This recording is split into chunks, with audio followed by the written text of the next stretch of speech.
pikiran, asumsi tentang sesuatu yang lemah, bahkan di bawah syak, tapi kemudian jadi was-was. Bentuknya nanti was-was. Atau kata-kata orang. Jadi, apa kata orang? Gitu. Pernah begitu nggak? Apa kata orang kalau aku ke masjid pakai motor? Apa kata orang kalau apa kata orang? Kalimat itu padahal orang nggak pernah ngomong. Ya? Benar nggak? Saya pernah pakai motor ke sini kan, malah disamperin. Wah, Ustadz, malah digituin. Motornya motor Beat lagi, badan kita segede gini. malah dipuji-puji ya. Saya kaget, saya nggak mau dipuji. Ya, nggak akan ada, teman-teman. Kata orang itu tidak akan pernah sebenarnya mempengaruhi persepsi orang lain terhadap kita. Nah, maka di atas syak inilah harus kita bangun dengan ilmu dari 51 sampai 100. Kalau 100 itu hakul yakin namanya, atau yakin. Ini yang harus kita bangun. Gimana cara membangunnya? Mesti berilmu. Enggak cukup dengan zikir. Saya sudah banyak ketemu ahli zikir, tapi was-wasnya tinggi. Lagi zikir, pikirannya kemana-mana. Kenapa? Karena kalau zikir, main sendiri. Kan pegang sendiri, hitung sendiri, sebut sendiri. Bingung apa yang mau dibayangkan. Kan Allah nggak boleh dibayang-bayangin. Benar nggak? Maka lebih enak, wirid yang paling hebat itu wirid ilmu. Ilmu yang paling tinggi, ilmu mengenal Allah. Ilmu mengenal Allah tidak mungkin kecuali lewat mengenal diri. Diri yang paling hakiki namanya ruh. Itu sebabnya kajian hikam nanti ujungnya ma'rifatur ruh. Kenal ruh, kenal yang meniupkan ruh, Allah Subhanahu wa ta'ala. Ya.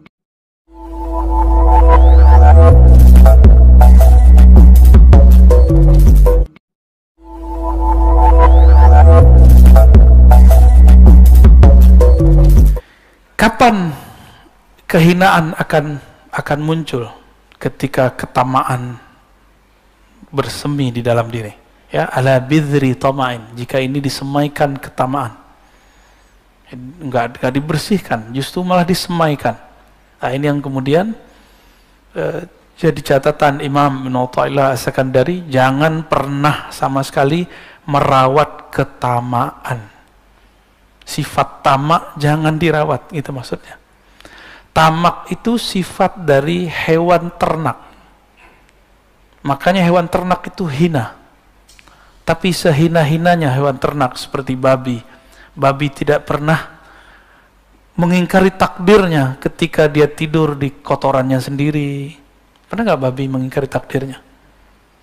Tidur di kotorannya sendiri. Bahkan nggak ada makanan, dia makan kotorannya sendiri. Itu babi pernah protes nggak? Jadi kita ini untuk masalah takdir kalah sama babi. Itu perkataan Imam Sya'rani. Anjing, kata Imam Sya'rani, anjing itu galak tapi tidak tamak. Kata beliau, guruku salah satunya adalah si guguk alias anjing.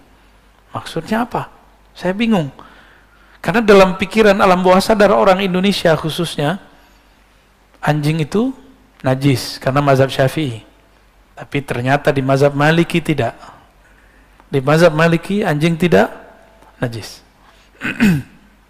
Kata Imam Sya'rani, lihatlah apabila anjing makan. Itu dia kalau sudah kenyang, walaupun dagingnya masih banyak, daging yang dia santap masih banyak, dia tinggalkan. Dia nggak bawa tabungan buat besok gitu. Bekal buat besok. Ada nggak anjing begitu? Maka segalak-galaknya anjing, anjing tidak tamak. Kita sudahlah galak, emosional, rakus, tamak lagi. Nauzubillah min dzalik. Semoga Allah menyembuhkan ketamaan di dalam diri kita semua. Amin ya rabbal alamin.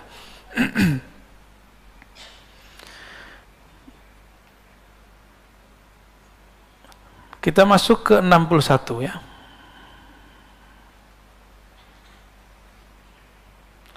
Ma qadaka syai'un mithlul wahmi.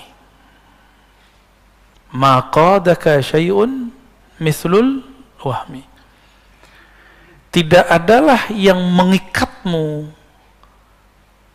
Nah, lifestyle, gaya hidup, ini mainnya di sini. Ya. Ma, tidaklah qadaka, mengkaitkanmu, menarikmu, syai'un, sesuatu pun, mislul waham, yang lebih deras, lebih kuat daripada waham. Waham itu apa? Nah, ini kalau kita buat ilustrasinya, yakin. Yakin itu udah paling tinggi. Pertengahan namanya syak. Apa arti syak? Ragu. Di bawahnya namanya waham. Jadi ini 50%. Dari 0 sampai 50 disebut dengan waham. Pikiran, asumsi tentang sesuatu yang lemah, bahkan di bawah syak, tapi kemudian jadi was-was. Bentuknya nanti was-was. Atau kata-kata orang. Jadi, apa kata orang? Gitu. Pernah begitu nggak? Apa kata orang kalau aku ke masjid pakai motor? Apa kata orang kalau apa kata orang? Kalimat itu padahal orang nggak pernah ngomong. Ya, benar nggak? Saya pernah pakai motor ke sini kan, malah disamperin. Wah, Ustadz, malah digituin. Motornya motor Beat lagi, badan kita segede gini. malah dipuji-puji ya. Saya kaget, saya nggak mau dipuji. Ya, nggak akan ada, teman-teman. Kata orang itu tidak akan pernah sebenarnya mempengaruhi persepsi orang lain terhadap kita. Nah, maka di atas syak inilah harus kita bangun dengan ilmu dari 51 sampai 100. Kalau 100 itu hakul yakin namanya, atau yakin. Ini yang harus kita bangun. Gimana cara membangunnya? Mesti berilmu. Enggak cukup dengan zikir. Saya sudah banyak ketemu ahli zikir tapi was-wasnya tinggi. Lagi zikir pikirannya kemana-mana. Kenapa? Karena kalau zikir main sendiri, kan pegang sendiri, hitung sendiri, sebut sendiri. Bingung apa yang mau dibayangkan. Kan Allah nggak boleh dibayang-bayangin. Benar nggak? Maka lebih enak. Wirid yang paling hebat itu wirid ilmu. Ilmu yang paling tinggi, ilmu mengenal Allah. Ilmu mengenal Allah tidak mungkin kecuali lewat mengenal diri. Diri yang paling hakiki namanya ruh. Itu sebabnya kajian hikam nanti ujungnya ma'rifatur ruh. Kenal ruh, kenal yang meniupkan ruh, Allah Subhanahu wa ta'ala. Ya.